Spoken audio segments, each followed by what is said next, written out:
किसी के मन की बातें पढ़ने के लिए आपको यह कुछ तरीके पता होने चाहिए। यह तरीके सीखना बहुत महत्वपूर्ण है। इन तरीकों को सीखकर आप आसानी से समझ सकते हैं कि कौन क्या सोच रहा है। तो आइए मैं आपको गौतम बुद्ध की एक कहानी सुनाता हूँ जो आपको दूसरे के मन की बातों को पढ़ने के तरीके सिखाएगी। बहुत समय पहले की बात है। एक छोटे से गांव में दो भाई रहते थे। बड़ा भाई अंधा था, इसलिए वह हमेशा घर पर ही रहता था और छोटे भाई खेती कर रहा था। हालांकि कभी कभी खेतों में बहुत सारे जानवर आ जाते थे और उनके कारण पूरी कृषि बर्बाद हो जाती थी। इससे छोटे भाई को बहुत परेशानी हो रही थी। फिर एक दिन उसके ख्याल में आया कि क्यों ना बड़े भाई की मदद ली जाए। हालांकि वह अंधा था, लेकिन जानवरों की आवाज़ सुनकर उसे भगा सकता था। इस तरीके से हमारी कृषि बच सकती थी। यह सब कुछ सोचने के बाद उसने अपने खेत में एक छोटा सा झोपड़ा बनाया और अपने अंधे भाई को उसमें रखा। उसने उसे कहा, भाई अगर तुम किसी जानवर की आवाज़ सुनो तो ज़ोर से चिल्लाओ और जानवर यहाँ से भाग जाएंगे। इससे हमारी फसलें बच जाएगी। बड़ा भाई अपने छोटे भाई के विचार से सहमत हो गया और खेत में बैठने लगा। जब कभी भी उसे किसी जानवर की आवाज़ सुनाई पड़ती, वह तुरंत ज़ोर से चिल्लाने लगता और जानवरों को डराकर भगा देता। वे कई दिनों तक यह अभ्यास जारी रखा। एक दिन एक हिरन उनके खेत में दौड़ रहा था और खेत को तोड़कर भाग गया। उसी समय एक राजा वहां पर आया और उस राजा का ध्यान अंधे भाई पर गया और उसने पूछा, क्या तुमने यहाँ पर एक हिरन को देखा है? जवाब में अंधे भाई ने कहा, मैं अंधा हूँ, मैं कैसे हिरन देख सकता हूँ? पर मैं तुम्हें इतना बता सकता हूँ कि मेरी खेत से जो जानवर भागा है वह आपकी पीछा करने लायक नहीं है। आप अपना समय बर्बाद कर रहे हैं। राजा उस अंधे के शब्दों से चौंक गया।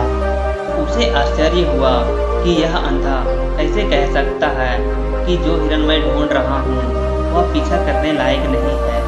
तब राजा ने अंधे से कहा, क्या तुम मुझसे झूठ नहीं बोल रहे हो? एक और तुम कहते हो कि तुम अंधे हो और दूसरी ओर तुम यह दावा करते हो कि वह जानवर जो यहाँ से भागा वह मेरे पीछा करने लायक नहीं है। फिर अंधा भाई ने कहा, ओ राजा, वह प्राणी जिसे तुम हिरन समझ रहे हो वह वास्तव में हिरन नहीं है। वह एक मादा हिरन है और मेरे ज्ञान के अनुसार वह गर्भवती है। मैंने कभी नहीं सुना कि एक राजा गर्भवती मादा हिरन का शिकार करता है।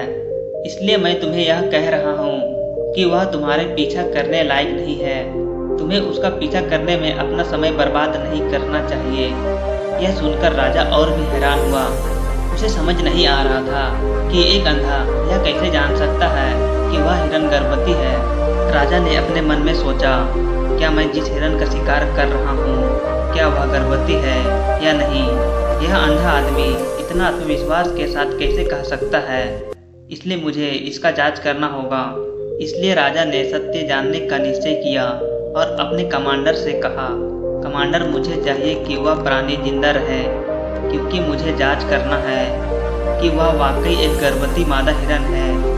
यह अंधा आदमी इतना आत्मविश्वास के साथ कह रहा है और मुझे यह सुनिश्चित करना है। जाओ और जांचो कि क्या वह एक गर्भवती मादा हिरन है। राजा के आदेश पर कमांडरों ने हिरन का पता करने के लिए चले गए। कुछ समय बाद जब वह लौटे तो राजा से कहा, राजा, यह अंधा आदमी पूरी तरह से सही कह रहा है। वह वाकई में एक गर्भवती मादा हिरन है। यह सुनकर राजा हैरान हो गया। उसे समझ नहीं आ रहा था कि एक अंधा आदमी कैसे जान सकता है कि वह मादा हिरन गर्भवती है। राजा के मन में कई सवाल उठे। आखिरकार राजा ने इस पर पूरी तरह से समझौता करने का निश्चय किया और अंधे से कहा, सुनो, मुझे यह नहीं पता कि तुम सचमुच अंधे हो या नहीं, लेकिन मैं तुमसे एक सवाल पूछने आया हूँ। क्या तुम मेरे सवाल का सही जवाब दोगे? जवाब में अंधे ने कहा, राजा, आप मुझसे जो भी पूछना चाहेंगे मैं आपको सच्चाई से जवाब दूंगा। राजा ने कहा, देखो, एक और तुम कहते हो कि तुम अंधे हो और दूसरी तरफ मैं जिस जानवर का पीछा कर रहा था, तुम कहते हो कि वह मादा हिरन गर्भवती है, और साथ में तुम्हें यह भी पता लगता है कि तुम्हारे खेतों में जानवर कब आते हैं और कब जाते हैं। तुमने यह सब कैसे अनुमान लगाया? तब अंधा आदमी ने राजा को समझाया, सर, जब आप उस मादा हिरन का पीछा कर रहे थे तो उसकी गति और दौड़ते हुए आवाज़ से ही मुझे पहले ही समझ आ गया था कि यह एक हिरन है। और मेरे खेत की बांध काफ़ी छोटी थी, उसकी ऊंचाई ज़्यादा नहीं थी।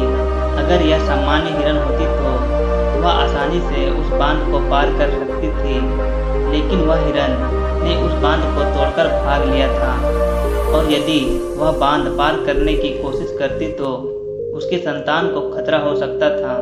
इसलिए मुझे समझ में आ गया कि वह हिरन गर्भवती है। इस व्याख्या को सुनकर राजा ने अंधे के विशेष ज्ञान और कौशल को देखता रह गया। राजा समझ गया कि यह व्यक्ति अंधा होने के बावजूद अनु की जानकारी और क्षमताओं से संपन्न है। राजा इसका लाभ उठाने का निश्चय करता है और अंधे से एक सवाल पूछता है। राजा कहते हैं, तुम बुद्धिमान हो और तुम्हारी कई बातों की गहरी समझ लगती है। आज मैंने तुम्हें यहाँ बुलाया है ताकि मैं जान सकूं मेरी पत्नी मेरे प्रति विश्वासी है या नहीं। अंधा आदमी जवाब देता है, ओ राजा, ये सवाल कैसा है? आपका विवाह कई सालों से चल रहा है और अब आप ऐसी बातें जानना चाहते हैं। ऐसे सवाल आपके मन में क्यों उत्पन्न हो रहे हैं? हालांकि राजा कहता है, इस सवाल का जवाब तुम्हें देना होगा। अगर तुम मुझे उत्तर नहीं दोगे तो मैं तुम्हें मृत्यु दंड का सजा दूंगा। राजा की धमकी सुनकर अंधा कहता है, बहुत अच्छा, मैं तुम्हारे सवाल का जवाब दूंगा। ओ राजा, अगर तुम इस सवाल का जवाब चाहते हो तो तुम्हें मेरी एक सेवा करनी होगी। राजा अंधा से पूछता है, मुझे बताओ, मुझे क्या करना होगा? व्यक्ति जवाब देता है, उसके लिए तुम्हें अपनी पत्नी को मेरे साथ एक कमरे में अकेले छोड़ना होगा। यह सुनते ही राजा पहले तो गुस्सा होता है, लेकिन कुछ समय सोचने के बाद वह उस व्यक्ति की बात मान लेता है और अपनी पत्नी को उसके साथ एक कमरे में भेजने का आदेश दे देता है। कमांडर उस अंधे आदमी और रानी को एक कमरे में लेकर छोड़ देता है। उस समय अंधा आदमी अपनी बात रानी से कहता है। वह रानी से कहता है, मुझे तुम्हें छूना है। यह सुनते ही रानी बहुत गुस्से से भर जाती है और अंधे को पीटने लगती है, कभी हाथों से तो कभी पैरों से और कभी पूरी ताकत से। वह उसे बेहद बेरहमी से पीटती है। उसके बाद में किसी तरह अंधा आदमी अपनी जान बचा लेता है और राजा के पास जाता है। उस अंधा आदमी ने राजा से कहा, ओ राजा, आपकी पत्नी विश्वासी नहीं है। यह सुनते ही राजा बहुत गुस्से से भरकर अपनी तलवार निकालता है और सीधे अपनी पत्नी के पास जाता है। राजा ने अपनी रानी से गुस्से से कहा, रानी, आज मैं तुम्हें एक सवाल पूछूंगा और तुम्हें सच्चाई से जवाब देना होगा। अगर तुमने झूठ बोला तो मैं तुम्हारा सर तुरंत अलग कर दूंगा। राजा ने पूछा, मुझसे कहो, क्या तुम विश्वासी हो या नहीं? इस पर रानी ने कहा, ओ राजा, तुम मुझे मार दो, लेकिन मैं विश्वासी नहीं हूँ।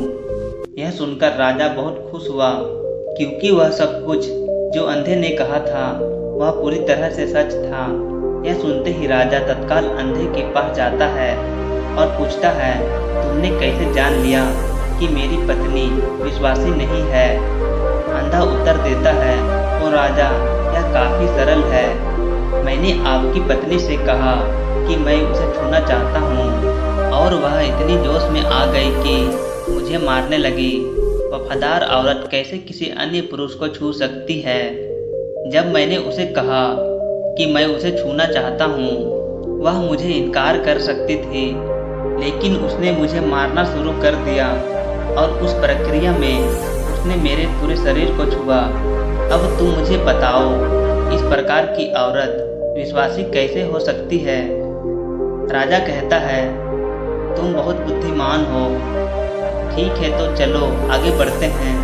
उसके बाद वह जोर से कहता है, एक और सवाल का सही जवाब दो और मैं तुम्हें यहाँ से जाने दूंगा। राजा फिर पूछता है, मुझे बताओ, क्या मैं सचमुच मेरे पिता का बेटा हूँ या किसी और का? इस पर अंधा आदमी उत्तर देता है, ओ राजा, इससे तुम्हारा क्या लेना देना? चाहे आपके माता पिता कोई भी हो, आप इस राज्य के राजा हो, तो इस सवाल को छोड़ दो। लेकिन राजा जिद करता है, नहीं, मुझे इस सवाल का सटीक जवाब चाहिए, वरना यह सवाल मुझे हमेशा परेशान करेगा। इसलिए मैं सच्चाई जानना चाहता हूँ। अगर तुम सही जवाब दोगे तो मैं तुम्हें यहाँ से जाने दूंगा। अंधा आदमी उत्तर देता है, ओ राजा, मेरे लिए इस सवाल का उत्तर देने के लिए तुम्हें अपनी माँ के पास जाने की कोई आवश्यकता नहीं है। मैं अभी बता सकता हूँ कि तुम किसके बच्चे हो, लेकिन उससे पहले मैं चाहता हूँ कि तुम मुझसे वादा करो कि तुम मुझ पे गुस्सा नहीं करोगे। राजा कहता है, हाँ, मैं वादा करता हूँ कि मैं गुस्सा नहीं करूँगा। फिर अंधा आदमी जवाब देता है, ओ राजा, मुझे तुम्हें बताने की आवश्यकता नहीं है कि तुम सचमुच अपने पिता के ही बच्चे हो। मैं तुम्हें अब बता दूं कि तुम मेरे स्वामी, राजा और परमेश्वर के पुत्र हो। फिर अंधा राजा से कहता है, तुम सचमुच अपने पिता के बच्चे हो, लेकिन तुम एक कंजूस व्यापारी की छाया में भी हो। यह सुनते ही राजा बहुत खुश हो जाता है और तत्काल अपनी माँ के पास जाता है। उसे कहता है, माँ, कृपया मुझे सच बताओ, क्या मैं सचमुच अपने पिता का बच्चा हूँ या किसी अन्य का? अगर तुम मुझे सच नहीं बताओगी तो मैं यहाँ पर ही अपनी जान दे दूंगा। मुझे बताओ, सच क्या है? राजा की माँ कहती है, पुत्र, तुम सचमुच अपने पिता के ही बच्चे हो, लेकिन तुम एक कंजूस व्यापारी की छाया में भी हो।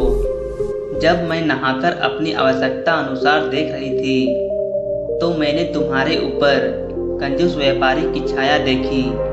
यह सुनते ही राजा बहुत खुश हो जाता है और तत्काल ही अंधे के पास लौटकर उसे पूछता है, तुमने कैसे जान लिया कि मेरे ऊपर कंजूस व्यापारी की छाया थी? अंधा जवाब देता है, ओ राजा, आप मुझसे कई सवाल पूछते हैं और मैंने सभी के सही उत्तर दिए। अगर आप कोई अन्य राजा होते तो मैंने अभी तक कई पुरस्कार प्राप्त कर लिए होते, लेकिन आपने मुझे कुछ नहीं दिया। मैंने अभी तक एक भी पैसा नहीं लिया है। इसी से मैंने अनुमान लगाया कि आप बहुत कंजूस हैं।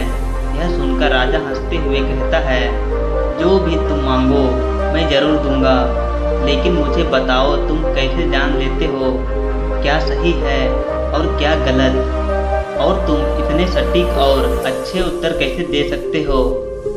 अंधा आदमी कहता है, ओ राजा, मैं प्राकृतिक रूप से अंधा हूँ।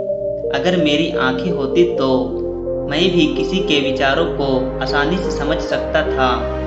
मन का अपनी भाषा होती है और इस भाषा को किसी के शरीर के क्रियाओं को देखकर भी समझा जा सकता है। व्यक्ति की आंखों, होठों, काम करने के तरीके और उनकी गतिविधियों को देखकर हम समझ सकते हैं कि उसके मन में क्या चल रहा है। इस पर आधारित हम किसी के विचारों को जान सकते हैं। लेकिन मैं अंधा हूँ, इसलिए मुझे क्रियाओं के माध्यम से जानना पड़ता है। अगर मुझे कुछ जानना होता है तो मैं अगले व्यक्ति को कार्य सौंप देता हूँ और देखना होगा कि वह कैसा काम करता है, और उसके आधार पर मैं समझ सकता हूँ कि उसके मन में क्या चल रहा है। यह सुनते ही राजा पूछता है, क्या इसका मतलब है कि मैं भी किसी के विचारों को जान सकता हूँ?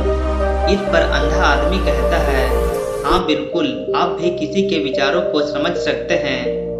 दोस्तों, अगर आप लोगों को ऐसे ही मोटिवेशन जानकारी वीडियो देखना अच्छा लगता है तो आप हमारे चैनल को सब्सक्राइब कर सकते हैं, क्योंकि इस चैनल पर इसी तरह की वीडियो बनाई जाती है।